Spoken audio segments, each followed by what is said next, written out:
What's up, beautiful people, kings and queens, gods and goddesses, friends and frenemies? How are you? I'm sending nothing but love and positivity your way. It's been a little minute since I've been on the chit chat. Had a very hectic week, a pretty heavy hectic week. But I am so grateful that I'm able to come on back and share some of my experiences as a teacher, as a mother, as a ex-wife, and a woman that been through a lot, but still believe that things will get better. So recently, one of my coworkers found a note from one of my students from my homeroom.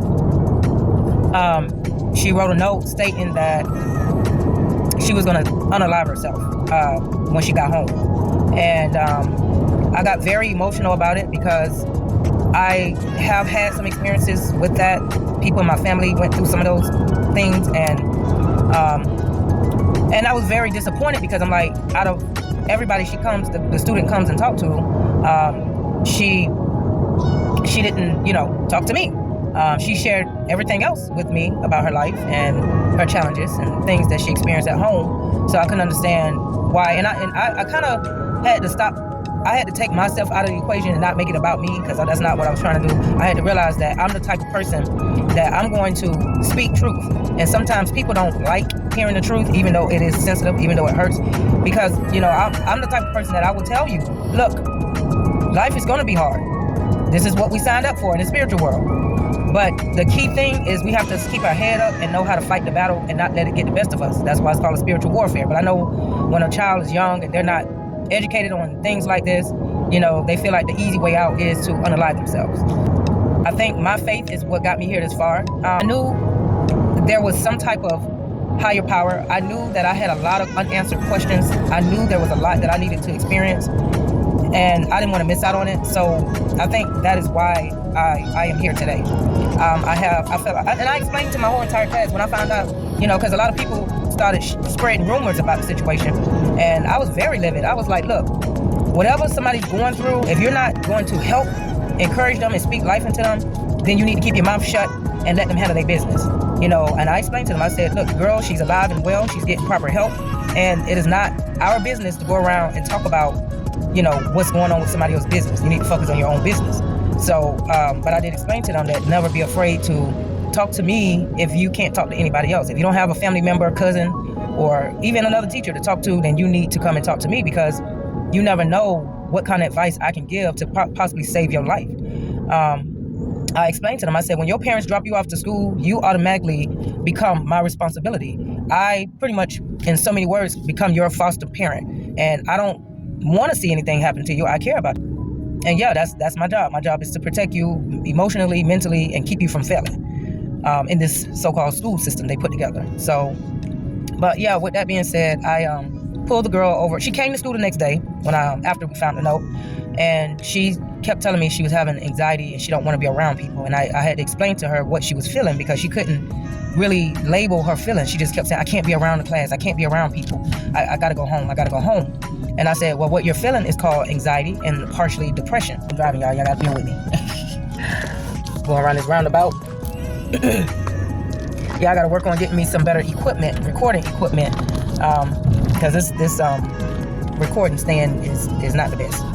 But like I was saying, I explained to her that, I try to give her some tips on how to get through anxiety, because I know what that's like, coming to school and people looking at you and having something to say about you, and they ain't helping. And so, I gave her some time to herself. I let her sit in my little office in the back, and we were in the middle of taking a test, so she needed to lay down and kind of get herself together because she was all emotional and things like that.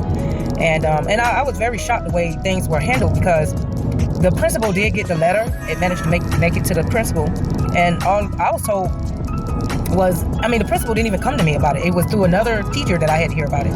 But basically, I was told to that they called the counseling center, and they really couldn't do anything else but wait on the parents to show up and then give permission for the counseling center to get involved. but it takes time because there's a lot of people suffering with mental health.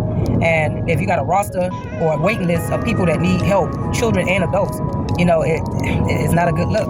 I mean, that little bit of time or that wait time can be very crucial, can be very risky.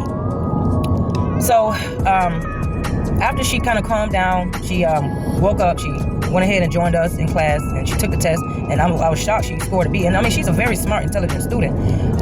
She explained to me the reason why she was just angry and frustrated and wanted to give up life. It's because she was being bullied by 2 older students and 1 student that is in my other class, my other block. And I had to tell her some of my experiences in order to understand that, you can make it through it. Sometimes even though it can be shameful, even though it's embarrassing, to share some of the things that you've been through in your life, and it still is needed. The story is needed. The story is needed. It's not about ego. It's not about, trying to make yourself look better and bigger just because you have a title. It's all about making sure that your purpose is being fulfilled. We all have different purposes, whether it's through art, creativity, whether it's through our talent, or just our bad experiences. It's everything is meant to be for a reason. So I asked her who the people were that was, constantly bullying her. And let me describe. See, because, she has such beautiful chocolate silky skin. I just love her skin. She's a little overweight. She's obese. She almost have some features of, what's that, Gabrielle, the girl that played Precious. But her attitude is a little bit more outgoing. The student of mine, her attitude is like, yeah, I know I'm overweight, but I'm still smart, and I'm still, she still have high self-esteem, but I guess that's like a front that she puts on in order to hide her inner struggles. And that's how I know when people bully other people and try to make other people feel bad, that's because they're struggling with their own inner insecurities. And it's a shame, but there are adults still going through that. When I go to some jobs, like if I move and go to another job, the minute I walk in there, it's like somebody feel like they got to compete. I even had one parent, I said, look, your child is barely hanging on, barely making it through in this grade level.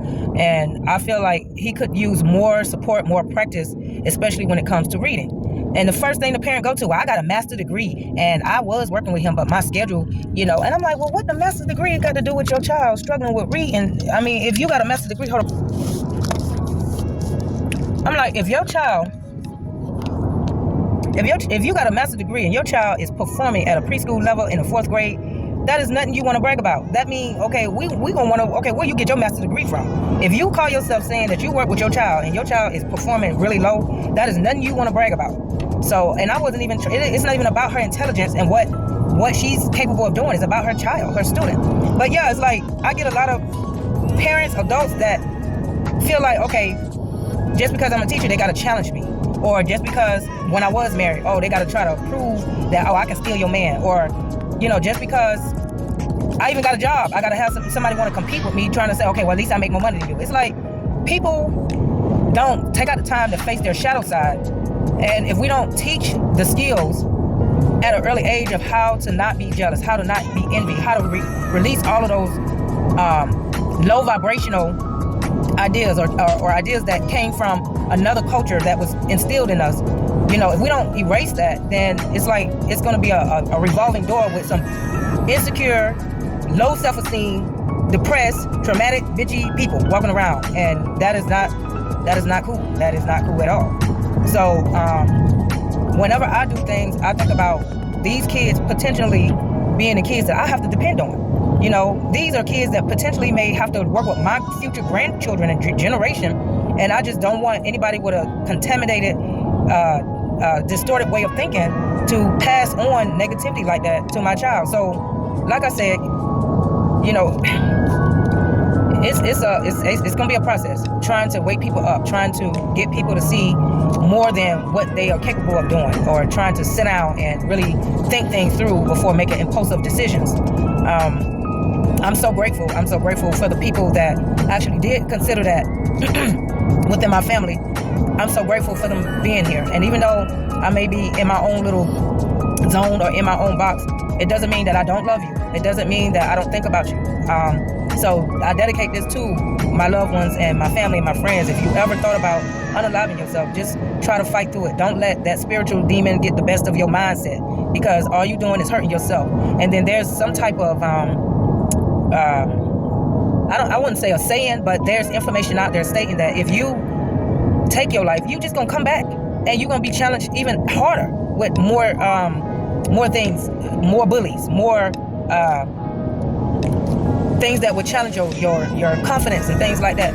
Now, I'm not gonna lie, people that have brokenness inside and they try to hide it, the saying misery love company, that is a true fact. If somebody is not trying to get the proper support, proper help, or at least admit that they need help, then they tend to break people down. Like some people that I've ran across, they will hurt you and blame you for it. And you walk around trying to figure out, okay, well, what the hell did I do? How in the world you blame me? Okay, for an example, like when I was in my marriage, I got blamed for a lot of stuff that the person did that was wrong. Like I was hurt physically, but they blamed me because I spoke some truth. I wasn't supposed to put my foot down and speak and call out the demons that they're exhibiting. So because I did that, I got hurt, but they blamed me for them hurting me. Okay? I was blamed for them going to cheat. Now, even though I never cheated, I never opened the doors for him to cheat, but because he fell short on his end with being tempted, by whoever he was with on his job, I was blamed for that. So basically, it's my fault he had to work long hours, my fault for him to have to lie, my fault for him to go and stick his penis in somebody else's ass and whatever, and that's all my fault. So that's misery, love company. They will say you're worthless. People will say you're worthless. People will try to step on your self-esteem and blame you for them saying things that's inappropriate or disrespectful because you've been blessed with some type of talent, or because you look good, or because you can probably do something that's a little bit better than them because you've probably been blessed with the gift, or you've been practicing more than them. So that's misery love company. People will do favors for you and they expect you to fix everything in their life just because you asked for one little favor. It's like, and that's why I stay in my zone. I said, man, if I got to deal with a whole lot of bipolar, and no offense to bipolar people, but if I got to deal with sometime behavior or people who try to, drain you and take advantage of you so you can be miserable like them, I would rather struggle by myself in a little old box. I would rather do that because it doesn't make sense, But I feel like with the school seeing an increased rate of suicide, it just seems like they will have something better in place. It's like the kids that was bullying her still walking around, nobody is suspended. The counselor, she doing the best she can, but it seemed like it's being taken lightly. The girl went home. I said, well, did your parents talk to you? And she was like, well, my mom did, but she had to work. I'm like, what kind of, do anybody? I had a lot of mixed emotions. I was upset and I wanted to cry because I'm like, this girl is struggling with these thoughts by herself, and it's not enough support going on out there to help her improve or be more healthy minded. You know what I mean? Like I said, when people be trying to, like I had a few people try to cash out me some money to support me in my and whatever I need help in. And not that I look for it, but I always tell them, I said, look, our black communities, we need you to donate to them. We need programs that's put in place that's not expecting people to pay an arm and a leg just to sit down and vent and feel protected and get guidance in life. Nobody should not have to go through that. And yes, I understand people want to make sure they get paid for their time.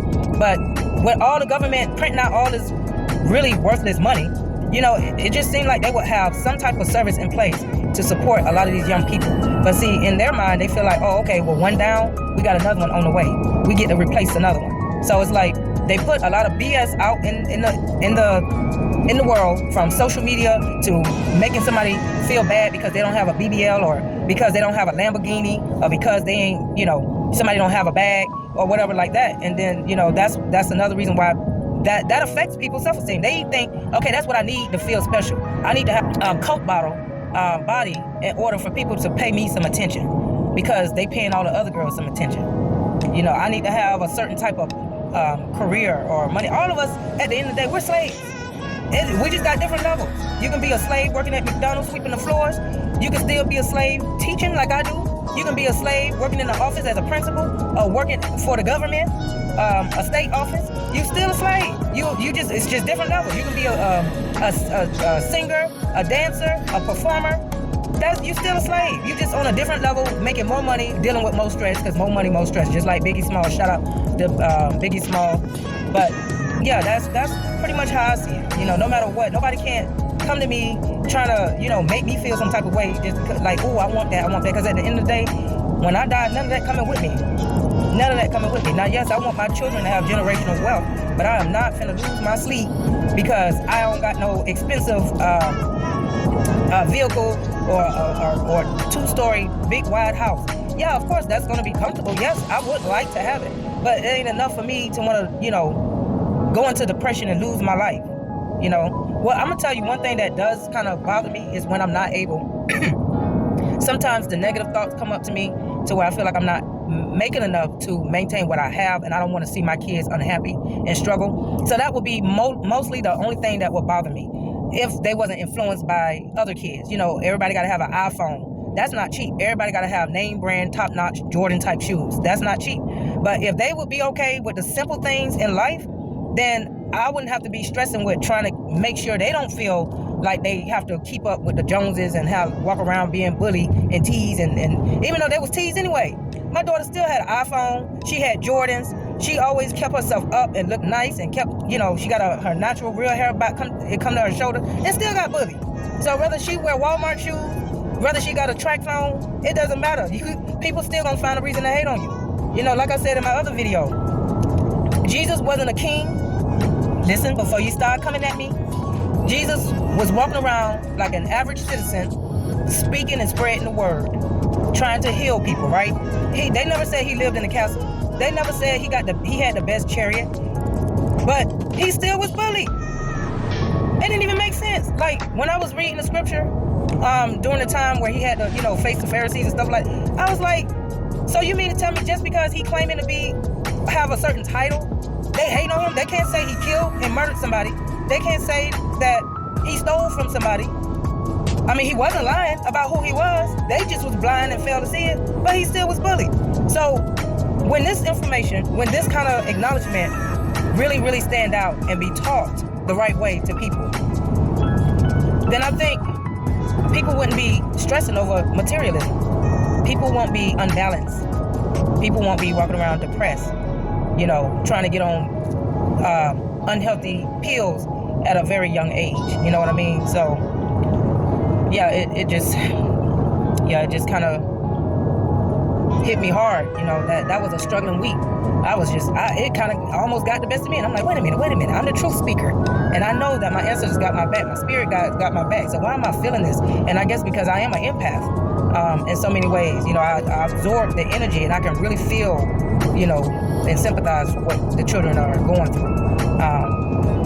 But yeah, y'all just try to do the best you can with fighting through all of these challenges. Wow, there's a lot of trucks and cars on the highway today. Oh my goodness, I need to give me something today. But y'all be easy. I will be in touch. Still working on some more projects coming to you, video projects, and just try to do what I can to touch your heart and wake a mind up. That's all. So with that being said, know that I love you. Stay encouraged, and until next time, peace out.